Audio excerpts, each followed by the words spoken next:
Rasulullah. La ilaha illallah Muhammad. بسم الله الرحمن الرحيم نحمده ونصلي على رسوله الكريم أما بعد رب اشرح لي صدري ويسر لي أمري واحلل عقدة من لساني يفقه قولي سبحانك لا علم لنا إلا ما علمتنا إنك أنت العليم الحكيم اللهم علمنا ما ينفعنا وانفعنا بما علمتنا وزدنا علما آمين برحمتك يا أرحم الراحمين. السلام عليكم ورحمة الله تعالى وبركاته. أهلا وسهلا ومرحبا بكم. I welcome each and every one of you back to our answers session. This session is conducted according to the madhab of Imam Ash-Shafi'i rahimahullah ta'ala. And of course, where it is not madhab specific, it is conducted according to the tradition of Ahlul Sunnah wal Jama'ah bi'idhnillahi ta'ala. So we commence with questions that we have received, as is our custom. And for the most part, we will stick to those questions. And if you have additional questions for us to address, please do send them to our answer service and it will reach us bi'idhnillahi ta'ala. So to start off, A'udhu billahi minash shaitanir rajeem, Bismillahir Rahmanir Rahim. How can Qur'anic readings that differ from known Arabic dialects still be considered authentic and divinely revealed? This question is a bit of a high grade question for many people, and that's okay if it's not going to immediately strike resonance with you and you haven't heard of these concepts before. It's not something that you need to be overly concerned with, and Allah knows best, tamam? But what is being referred to here? Let's take it one step at a time. We are speaking about Qur'anic readings, right? Generally, people hear the word qira'at, which means readings. But what is really being referred to is variant readings. And we referred to the conversation about the 7 ahruf, not the 7 qira'at, the 7 ahruf. This is the origin story of the different readings. It's a subject within ulumul Qur'an. Now, this question is very specific. It's if readings differ from known Arabic dialects, so you hear somebody reading Qur'an, but it doesn't sound like any of the Arabic that you have perhaps heard before, how can that be considered authentic and divinely revealed? Tamam?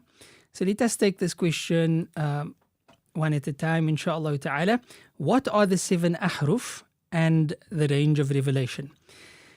Ibn al-Jazari explains that revelation came down in 7 ahruf. There are many narrations in this regard, translated often as modes of recitation, which encompassed the various dialects of the Arabs at the time of the Prophet ﷺ. Not today, at the time of the Prophet ﷺ. Now, these ahruf, even though there's differences of opinion about what exactly was being referred to, the majority hold that these are not 7 dialects, as Ibn al-Jazari explains, per se, but 7 modes of linguistic and expressive variation. So 7 different aspects of linguistic tools and expression and variation therein, which was permitted by Allah Ta'ala, as the Prophet specifically said, to ease recitation for the diverse Arab tribes. So some would be more inclined to some pronunciations and others more to others, but as long as they fit within the bracket of those 7 ahruf, those 7 modes that were revealed, divinely revealed. Now, what's the difference then between the 7 ahruf and the qira'at? Sometimes you may have heard of the 10 qira'at, you may have heard of the 7 qira'at. What are the differences between the two?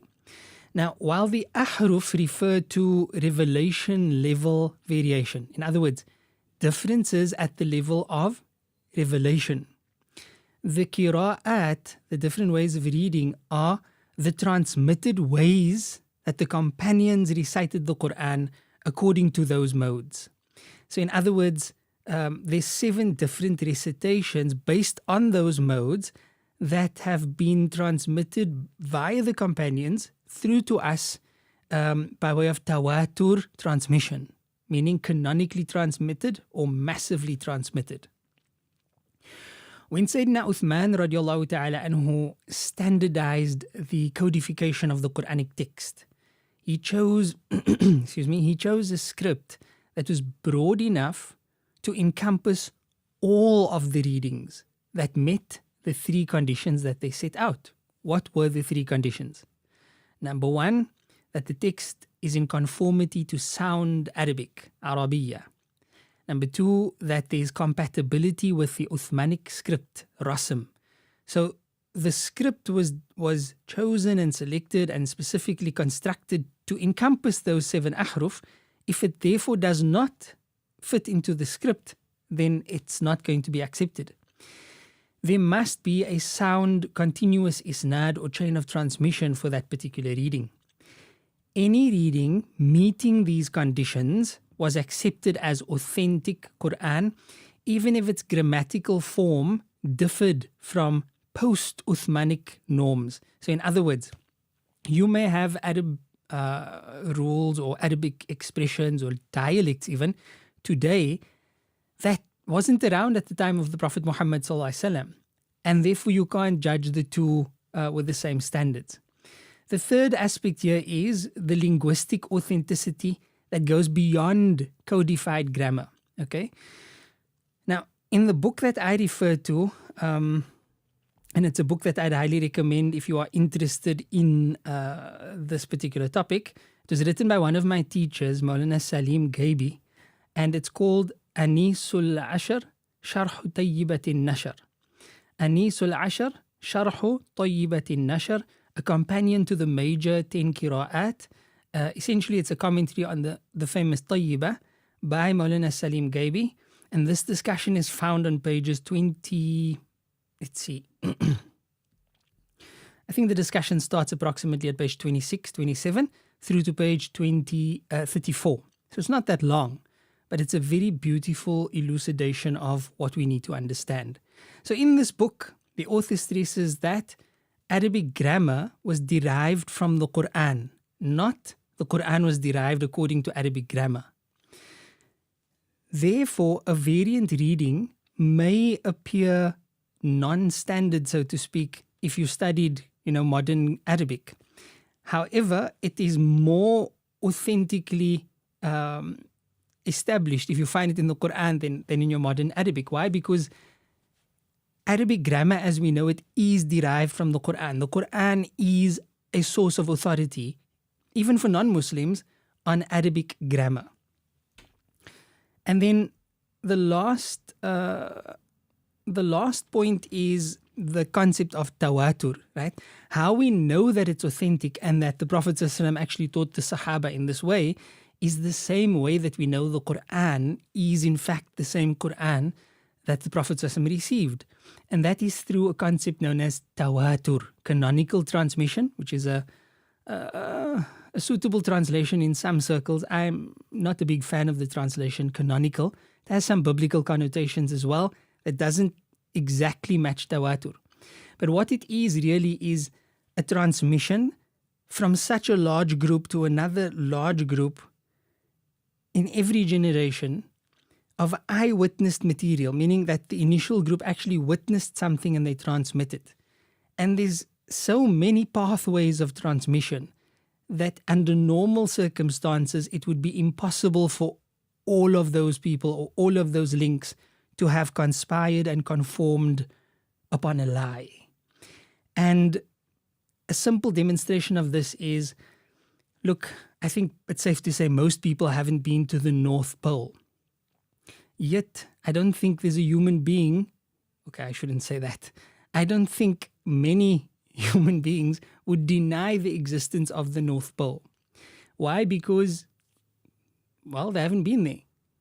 Because somebody told them, that person could have lied. Because they saw it on TV, that could have been AI. Because it was in an encyclopedia, that could have been fabricated. The problem with this attempt is that you're going to have to go through every single source of information on the existence of the North Pole, all the way from scientific data, satellite footage, you name it, eyewitness reports. And you're going to have to come to the conclusion that while it's possible for every individual path of information to be problematic. Under normal circumstances, with this type of massive transmission, it's impossible for this to have been concocted as a lie. And that's how we know in essence, and Allah knows best. Now, I know that's not normally the type of question we address here on the video answers series, but some may have benefited. So we hope and pray, inshallah, that it was simple enough for us to grasp. Bismillahir Rahmanir Rahim. Is there an authentic narration? Excuse me. Is there an authentic narration in the Musnad of Imam Ahmad that the Prophet ﷺ helped prepare meals with his wives? In short, no, I don't know of any authentic narration that mentions this specifically. There may be a narration in the Musnad Ahmad. I haven't come across it, or I don't remember it. I have searched in a few different ways to see if there's anything of the sort. The only result that I keep getting is the hadith, or the few ahadith that clearly speak about the Prophet ﷺ helping out at home, tending to his family, mending his own clothes, tending to his own needs, etc. But I haven't seen anything that specifically mentions that he helped prepare the meals in the home. Now, there's no need for us to search for a hadith of that nature. The fact that he helped out at home and his wives gave testification to that, that's general enough for us to include any form of household work. The point, I guess, is that the Prophet ﷺ was a member of a household and he contributed as such. Right? That's clearly what they spell out. And I would imagine that that definitely includes, everyday tasks. They didn't specifically need to say he cooked food, he cleaned, he did this, he did that. But what they did mention was enough for us to understand that while he was a prophet of Allah subhanahu wa ta'ala, he also showed us how to be human with our families at home. Sallallahu alayhi wasallam, and Allah knows best. Tamam, we proceed to the next question, inshaAllah ta'ala. Bismillahir Rahmanir Rahim. Is it permissible to study from third-party past exams that may be copyrighted? So let's take this in stages. Bismillah. Is it permissible to study from third-party past exams? Yes. That may be copyrighted. So now you're giving me the impression that you either didn't purchase these exams, you downloaded them illegally, you received them from a friend who has the rights to use them and you don't. In essence, this is a question about the validity of copyrights in Islam, right? That's the asl of the question. Is there any consideration for copyrights in Islam? Now, there's a lot to be said about copyrights, and we have detailed answers and information on seekersguidance.org. There's a wonderful answer by Shaykh Faraz, but I'll share the gist of it with you, bi'idhnillahi ta'ala. Remember that Allah Azza wa Jal in the Qur'an, He doesn't only command us to obey Him and obey the Messenger. He also, with restrictions, commands us to obey those who have been placed in charge from among us. Now, that depends on the context. But it does certainly include obedience to authority, for as long as obedience to authority is not going to contradict obedience to Allah subhanahu wa ta'ala. Why? Because لا طاعة لمخلوق في معصية الخالق. There is no obedience to the creation in the disobedience of the Creator. But regardless of whether we consider disobedience to the Creator, Allahumma salli ala Sayyidina Muhammad, the fact of the matter is Allah instructs us to obey authority. So let's take it from that perspective. So if siyasa is government and governmental policy, if the government or the authority in any particular context places down certain regulatory rules, they're not going to make a new form of worship obligatory and so forth. Not that type of rules. Governmental rules, administrative rules, speed limits, seat belts, licenses, permits, trademarks, copyrights, etc. Is this recognized in Islam? The vast majority of the fuqaha, based on the fact that it is obedience to the authority and other evidence, the fact that it is property, it is intellectual property, it's a new type of ownership of something abstract. They recognize that as a valid right. That's the vast majority of the fuqaha. And they declare that copyright laws are binding, that you have to respect copyright laws. The most basic factor is the intellectual property. Today, intellectual property is one of the most valuable forms of commodity. And if you don't respect that value, then you're going to destroy society, because so much of what we deal with on a day-to-day basis is around intellectual property. Things that you don't see, touch and smell, but it's still considered your property. You wrote a book, that's your intellectual property. Secondly, in the socio-economic dynamics of our time, copyright laws does not hinder the spread of knowledge. It's not like you're going to stop knowledge from flowing if you observe copyright laws. Rather, it encourages it, and it allows us to deal respectfully with knowledge and to support knowledge. Because if you're going to ignore copyright laws, just photocopy all the books and use PDFs and not support authorship, not support scholarship, not pay for the services, inevitably what you're going to do is you're going to destroy that field, because you are not a positive contributor to that field. And unfortunately, that is the direction that we are heading toward in many respects. So you would have noticed that newspaper outlets, magazine outlets and publishers are struggling. Libraries are struggling because of the digital age. And while it can be more convenient and so forth, we always have to speak to ourselves about the repercussions. So Islam, yes, you should respect copyright laws in Islam and consider it binding. And it is a matter of obeying the authority, and Allah knows best. That said, if you photocopy, a friend has notes, you need the notes, you can't get the notes except to photocopy the notes.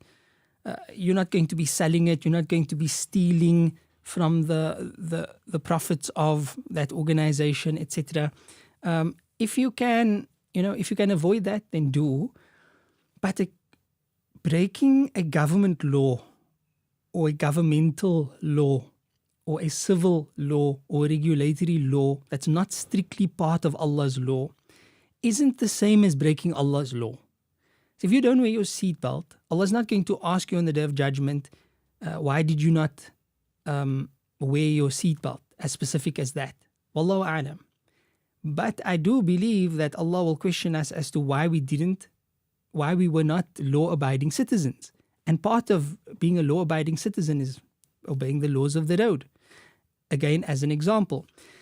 So I do believe that it is significant and it is important for us to respect those laws. Wallahu subhanahu wa ta'ala a'lam. We proceed. Bismillahir Rahmanir Rahim.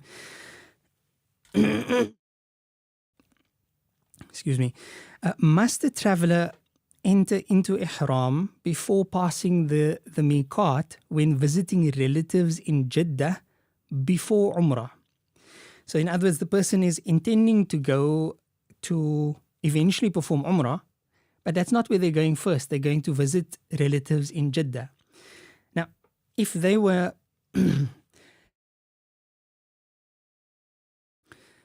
if they were going straight to Mecca, then of course they would have to go into Ihram, because anyone intending to perform Hajj or ዑمrah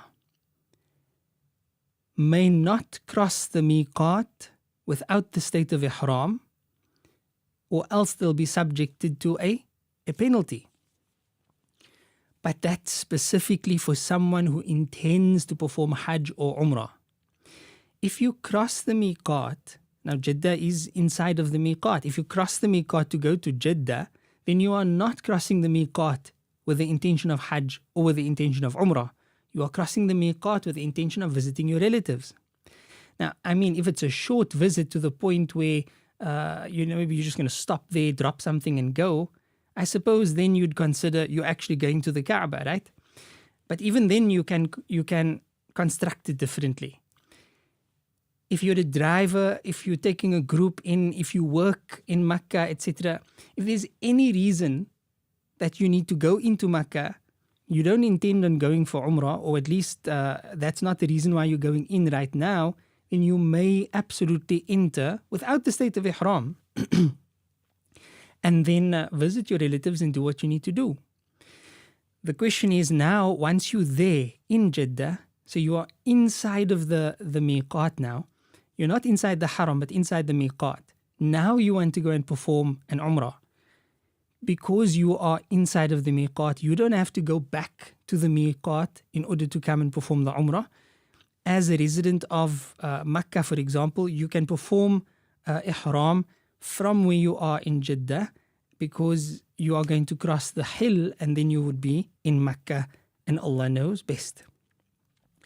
Bismillahir Rahmanir Rahim. Can I mention a non-mahram by name in du'a when asking Allah to make marriage with that person possible? Now, I think we receive quite a few of these questions. Understandably, people, marriage is a big deal. And sometimes unfortunately, we go about things the wrong way. Sometimes we don't even mean to. We find ourselves in a situation where somebody catches our eye, or they catch our attention. And we imagine ourselves, we fancy this person. So, in such an instance, can you now specifically ask Allah for this person? I saw so-and-so. Can I pray to Allah for so-and-so? There's nothing wrong with it. It's not haram. The issue that I would like to caution people about is setting yourself up for heartbreak and for failure. As much as you believe that this is the one for you, there is no such thing, right? There's no such thing as this one was destined for you. She's the one for you. He's the one for you. You're made for each other. No, you have a type. And there's many that fit that type that could potentially be that person. Some of our partners will not like to hear this, but that's the truth. And if you're going to set yourself up to the point where you specify that one and it doesn't happen that way, I think you're setting yourself up for a lot of disappointment and heartache. Instead, my humble advice is Bismillah, pursue the one you are interested in a halal manner. But my advice would be pray to Allah for that which is the most beneficial for you. Pray the du'a of istikhara. Oh Allah, if you know that this is good for me, then grant it to me, make me pleased with it. But if you know that this is bad for me, turn me away from it, turn it away from me, grant me better than it wherever it may be, and make me pleased with that. That is so much more effective, and inshallah it will be far more it's a far better plan for saving yourself from heartache, inshallah, and Allah knows best. Bismillahir Rahmanir Rahim. How can I balance fear of Allah with hope in His mercy when fear leads to guilt and avoidance of learning? In your question, you've answered the question as well. You asked, how can you balance fear of Allah with hope in His mercy when fear leads to guilt and avoidance of learning? If your fear leads to guilt and avoidance of learning, then that is not balance, right? A healthy dose of fear keeps you away from haram, but doesn't send you into hopelessness and despair. If it sends you into hopelessness and despair, which is what I get the impression of here, guilt and avoidance of learning, then that's not balance. That's imbalance. You need to understand the rahmah of Allah better, inshallah. Learn about Allah's rahmah more and connect to that more. Adopt rahmah, and inshallah you will have a better connection with Allah's rahmah. As for this specifically, guilt and avoidance of learning. That's the problem.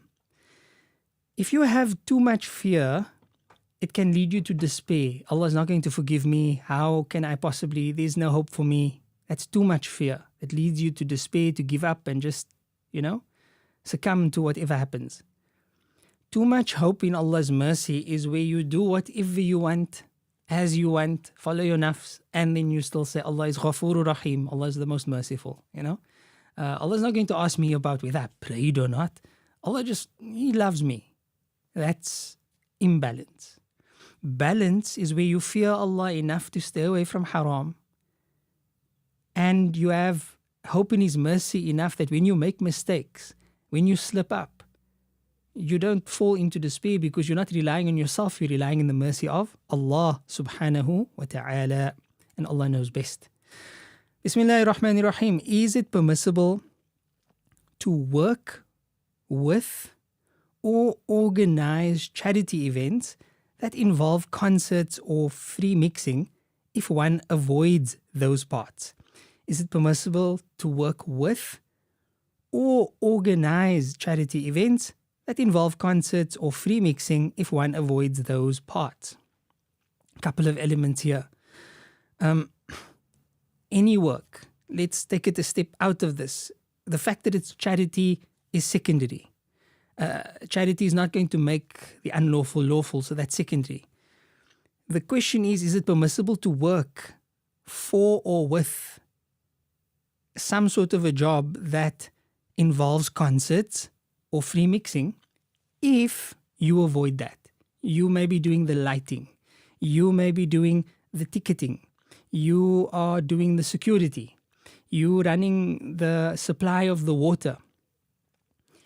Under all those circumstances, remember, the Shafi'i school bases its approach on the verse, وَتَعَاوَنُوا عَلَى الْبِرِّ وَالتَّقْوَى وَلَا تَعَاوَنُوا عَلَى الْإِثْمِ وَالْعُدْوَانِ.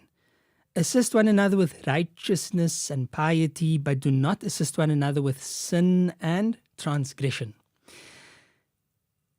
That means that in the Shafi'i school, if you are facilitating sin, in other words, you are directly or indirectly associated with that sin is only going to be possible through your facilitation. Or, not that it's only possible through your facilitation, but it is through your facilitation that the sin came about. In the Shafi'i school, you are held partly accountable for that. In the Hanafi school, things work slightly differently in this regard, and the flexibility is very, very useful for contemporary society. In the Hanafi school, they differ between direct and indirect assistance in sin. And if your assistance is indirect, so for example, if you are supplying in the Hanafi school, if you're supplying the electricity for a concert, then I think you have to check the Hanafi answers on this, right? But I think that the Hanafi school may be able to find room for that. And that may not be advisable, but where the need arises, where it definitely does arise, you're living in a non-Muslim society. Let's say you're living in a practically only non-Muslim society and you need to work. Every shop that you go to or business that you go to are involved in some sort of khamr or whatever the case may be. Are you going to say all the work is unlawful, or are you going to consider the fact that there's a leeway in the Hanafi school? So there are times where we have to be a bit more flexible. However, in the Shafi'i school, there's no room for this. You would have to find other work. If this is the case, if you're working there, find other work. You don't have to give your work up instantly and suffer, but you have to actively look for other employment that pays similar, and as soon as you find it, transition over there.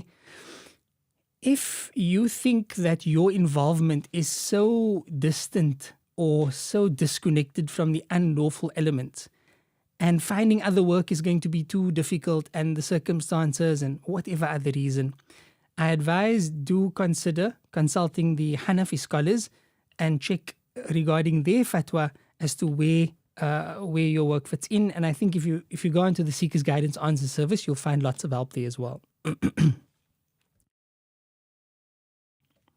Tamam. We proceed, inshallah ta'ala, to the next question. Bismillahir Rahmanir Rahim. If a husband is sinful for preventing his wife from visiting family or attending religious gatherings causing her distress. So the husband, he has the right to not permit his family to go somewhere. For example, to go to her family or to attend a particular gathering, right? He has that right as the husband. However, if he abuses this right, so for example, he's not prohibiting her because he's worried about safety, or he's worried about danger, or he's worried about bid'ah that's, perhaps taking place there, or he's worried about, I don't know what he's worried about, but there's no valid reason. And he's preventing her out of spite, right? He's doing this maliciously. Then yes, he will be sinful because of his intentions and malpractice, abuse of his rights. If he does this out of protection, for example, he lives in a dangerous city, his wife wants to go out constantly at night, perhaps alone, and he says, no, I'm sorry, I can't allow that. Sometimes women, they come with your answer and they tell us that this is the case. The sister brings this and she says, my husband doesn't allow me, but she doesn't give the full picture. And sometimes the husband comes and he gives his case, but he doesn't present the full picture. And that's why we have to give these caveats. So why is the husband prohibiting the wife in this case? Is there legitimate reason for his prohibition? Is this a temporary prohibition, sometimes, or at night or on weekends? Or is this alal itlaq, he never lets you go? He's keeping you prisoner at home and he's doing so maliciously. Then yes, that's a problem and Allah knows best. We proceed bi-idhnillahi ta'ala. Bismillahir Rahmanir Rahim. Is it permissible to practice Taekwondo purely as physical exercise despite its Taoist or Buddhist influences? The general approach with traditional scholars in this regard is to look at the association as opposed to the origin. Many things, many practices, holidays, dates, occasions, customs, you name it, can somehow or the other find its origin, Western practices that is, can somehow find its original story or origin story in something that is problematic in Islam. For example, I've heard people say that wedding rings come from pagan practice, birthdays from pagan practice, so many things. The origin isn't enough to simply just say something is unlawful. Why? Because sometimes that origin is long lost and forgotten. You have to go into the archives to go and determine that, okay, once upon a time wearing a ring on this finger meant this to that group of people. The whole dunya forgot about that except this one book that you went to, this academic works. But there's no association with that practice and that problematic belief. This is the first time I've ever heard somebody talk about the origin of Taekwondo being in Taoist or Buddhist things. I've heard before about yoga. So the approach of some scholars, the more conservative scholars, they problematized yoga and said, look, because of the origin, there's still a close association. Sometimes people chant, etc., so they still avoid it. Other scholars have looked at it as, if this is done purely as an exercise with no affiliation, association, or anything, of religious matters, then it's permissible. The exact same approach applies here. And the exercise is irrelevant, whether it's Taekwondo, Jiu-Jitsu, Karate, Kung Fu, all of these martial arts, for all intents and purposes, they can just be a workout, a physical exercise, skills building. That's all good. Combat training, that's all good and beneficial. Discipline training and the like. Does it instantly become problematic because of something somewhere where it started? No. Is it still closely associated with Buddhism, with Taoism, or any of those things? Not do those people or people associated with that still practice this? Is it still closely associated? From where I'm standing, I don't think it is. Like I said, I've never even heard of the connection, so I don't believe that is going to pose a problem at all, and Allah knows best. Bismillahir Rahmanir Rahim. If urine leaks during prayer and wetness is found afterward, is the prayer invalid and must it be repeated? Leaking urine can be something that happens occasionally, accidentally, or it can be something that someone suffers from chronically. Chronic leakage is referred to as incontinence. That's the formal, I think, medical term also for it. And it basically means that you don't have control over the stream or the flow, especially after you've urinated. And some people suffer from this where it leaks constantly. Now, there are special rulings for somebody like that, right? The rulings that we've elaborated upon ad nauseum here on this platform, and we have many, many answers on seekersguidance.org. For that person, they are essentially what we would refer to as an exceptional case. Such a person, because they are suffering from this ailment, they need to wait until the adhan sounds. In other words, until the waqt of a particular salah had entered, then they go and prepare for the prayer. They clean themselves, go to the toilet if they need to, clean themselves, make istinja, and apply a dressing, whether that be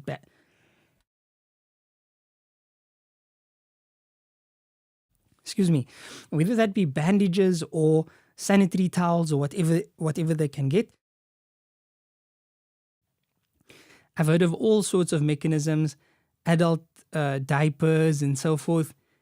The doctors would be able to advise what you should use, inshallah. Then the person, they prepare for salah by performing a wudu, and immediately, without waiting, without delaying, they would then proceed to the salah. The only delay should be waiting for the salah. And for every obligatory prayer that enters thereafter, they would have to renew their ablution. As we just mentioned, they cannot perform more than one obligatory prayer with one ablution of this nature.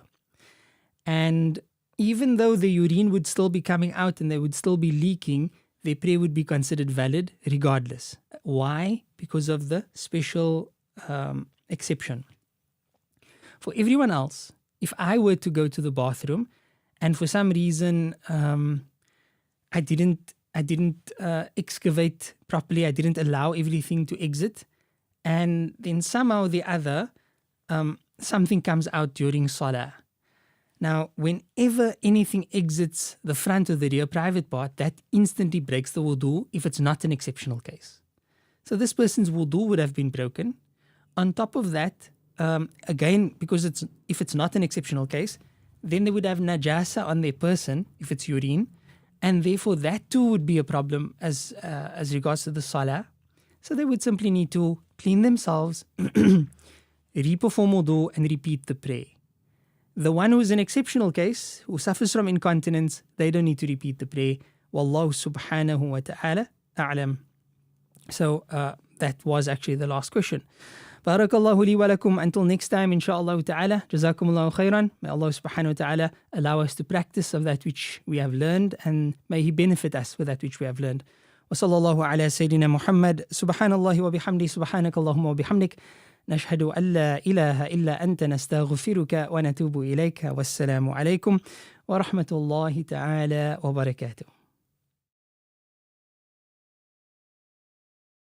لا إله إلا